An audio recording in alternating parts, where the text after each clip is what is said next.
பரிசுத்த ஆவியின் திரியேக நாமம் நம் அனைவரையும் ஆசீர்வதித்து காப்பதாக. ஆமேன்.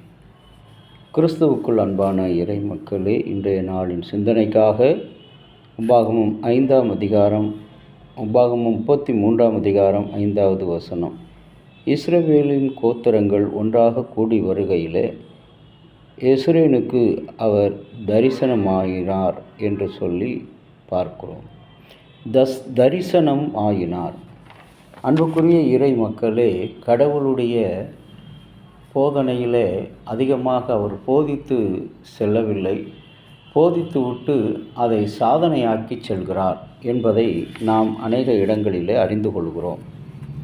அவருடைய பேச்சு சாதித்து, அவருடைய போதனை சாதனை செய்கிறதாக இருந்தது. ஆமோஸ் 2:6வது வசனத்தில் பார்க்கும்போது, நீங்கள் வறியவனை ஒரு காசுக்கு விற்கிறீர்கள், ஒரு சோடி செருப்புக்கு விற்கிறீர்கள் என்று சொல்லி அங்கே தன்னுடைய இறையரசின் நீதியை நிலைநாட்டுகிற ஒரு சாதனையாளராக இருக்கிறார். லூக்கா 7ஆம் அதிகாரம் 36 முதல் 46 வசனத்தில் பாவ சிறையில் இருந்த மகதலேனா மரியாள் இவர்களை அங்கு கர்த்தருடைய விடுதலைக்குள்ளாக நடத்தி வருவதை பார்க்கிறோம். அன்பான இறை மக்களே, ஆண்டவராகிய கடவுள் தம்முடைய பிள்ளைகளை தெரிந்து கொள்ளும்போது அவர்களை ஆசீர்வதித்து வழிநடத்தி வருகிறார். ஜனத்துக்கு தலைவர்களாக வைக்கிறார். ஒரு பெரிய நிர்வாகத்துக்கு பொறுப்பாளியாக வைக்கிறார். அதைத்தான் இங்கே பார்க்கும்போது உபாகமம் நூலிலே கடவுளுடைய மனுஷனாகிய மோசே மரித்த பின்பு யூதா கோத்திரத்தை ஒவ்வொருவராக வரும்பொழுது அவர்களை ஆசீர்வதிப்பதை பார்க்கிறோம். ஆசீர்வதித்து வரும்பொழுதுதான் அவர்களில் ஒரு ஆசீர்வாதம். ஜனத்தின் தலைவர் கூட்டம் கூடி இஸ்ரவேலின் கோத்திரங்கள் ஒவ்வொன்றாய் வருகையிலே அவர்கள் எசுரேனுக்கு அவரே ராஜாவானார் என்று சொல்லி பார்க்கிறோம். எசுரேன் என்று சொல்லும் பொழுது அதனுடைய பொருள்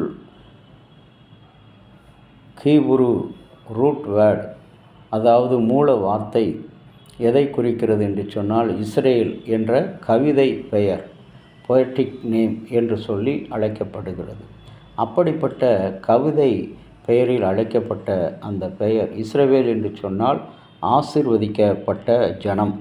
அவர்கள் இன்றைக்கு கடவுளால் தெரிந்து கொள்ளப்படும் பொழுது எஸ்ரேனிலே அவர்கள் தலைவரானார். இன்றைக்கு நீங்களும் நானும் ஒருவேளை கோத்திரங்கள் கடவுளால் தெரிந்து கொள்ளப்பட்ட விசுவாசிகளாக இருக்கும் பொழுது நம்முடைய அனுதின வாழ்வுக்காக, தின ஆசீர்வாதத்துக்காக, நாம் சுதந்திரித்து கொள்ளப் போகிற அந்த பரலோக ராஜ்யத்துக்காக ஒவ்வொரு நாளும் போராடுகிறோம். நாம் அலைக்கழிக்கப்படுகிறோம், அவமானப்படுத்தப்படுகிறோம், நிந்தைக்குள்ளாகிறோம். இந்த நிலையில் கடவுள் நம்மை ராஜாவாக ஆசீர்வதிப்பேன் என்று சொல்லுகிறார். கலங்காதே, திகையாதே, மனபலம் கொண்டு திடமனதாயிரு, நீ செல்லும் வழியெல்லாம் நான் உன்னோடு இருப்பேன் என்று யோசுவா 1:9 அவர் சொன்ன அந்த வாக்கு தத்தம் அவர் போதித்தவராக மாத்திரமல்ல, போதித்து அதை சாதித்தவராக இருக்கிறார். இங்கே இஸ்ரவேல் மக்களை வழிநடத்த போகும்போது யூதாவின் கோத்திரங்கள் இஸ்ரேனிலே அந்த இஸ்ரேல் என்ற பெயரிலே மாற்றம் பெற்று அவர்கள் அழைக்கப்படுகிறார்கள். இஸ்ரேல் என்று சொல்லும் பொழுது அப்ரைட் ஆர் ரைச்சஸ்னஸ் என்று அழைக்கப்படுகிறது. நியாயாதிபதியாக இன்றைக்கும் கூட நாம் சிறுமைப்பட்ட ஜனமாக இருக்கிறோம். ஒரு காலத்தில் இந்த இந்திய கலாச்சாரத்தில் ஒதுக்கப்பட்ட மக்கள், வெறுக்கப்பட்ட மக்கள் என்று கீழ்த்தொழில் செய்கிற அனைவரையும் இன்றைக்கு சமுதாயம் ஒதுக்கி வைத்தது. ஆனால் ஆண்டவராகிய கர்த்தரோ சித்தம் கொண்டு இந்த இந்திய தேசத்தை தெரிந்து கொண்டு இந்த இந்திய தேசத்துக்கு அடிமையாக வேலை செய்கிற ஒவ்வொரு மக்களும் சுவிசேஷத்தினால் சந்திக்கப்பட வேண்டும் என்று சொல்லி அவர்களுக்கு நீதி நியாயத்தை வழங்கும்படி 1706ஆம் ஆண்டு ஜீகன்பால்க் என்ற ஒரு மிஷனரி ஊழியக்காரரை அனுப்பி வைத்து இன்றைக்கு தரங்கை முதல் உலகம் எங்கும், தமிழகம் முழுவதும் 4 மாநிலங்களிலும் பரவி இருக்கிறது. ஆனால் இன்றைக்கு இந்த திருச்சபையில் அப்படிப்பட்ட மக்களுக்காக ஆரம்பிக்கப்பட்ட இந்த திருச்சபை இந்த நாளிலே எஸ்ரேன்களாக இருக்க வேண்டிய மக்களை இன்னும் அவர்களை அடிமைகளாகவே, பாவத்தின் அடிமைகளாகவே வைத்திருக்கிற இந்த திருச்சபையின் தலைமைத்துவம். ஆண்டவர் சொல்கிறார், உன்னை நான் எஸ்ரேனிலே ராஜாவாக வைப்பேன் என்று சொல்கிறார். இன்றைக்கு ஒருவேளை நீங்களும் நானும் அப்படி குறைந்த ஸ்தானத்தில், குறைந்த மதிப்பில் இருந்தாலும் கர்த்தர் நம்மை ஆசீர்வதிக்கிறவராக இருக்கிறார். நியாயாதிபதியாக உயர்த்த இருக்கிறார். 4 பேருக்கு நியாயம் வழங்குகின்ற ஒரு நல்ல நிலையில் கடவுள் நம்மை உயர்த்துகிறார். கண்களை மூடி ஜெபிக்கலாம்.